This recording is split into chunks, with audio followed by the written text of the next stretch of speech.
এজন্য বিশ্বনবী দোয়ার সময় বলতেন, আল্লাহ তোমার যে নামগুলো জানি যে নামগুলো জানি না, সব নামের বরকতে তোমার দরবারে চাই, সব নামের ওসিলায় তোমার কাছে ফরিয়াদ করি। সুবহানাল্লাহ বলেন।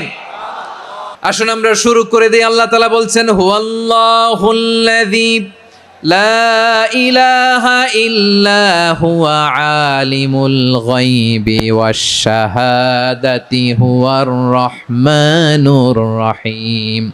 আল্লাহ বলেন, হুয়াল্লাহ, তিনি হলেন আল্লাহ, আল্লাযী লা ইলাহা ইল্লাহু, তিনি ছাড়া কোনো ইলাহ নাই। আছে নাকি?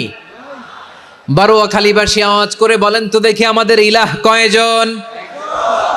একজন হইলে ভালো না বেশি হইলে ভালো?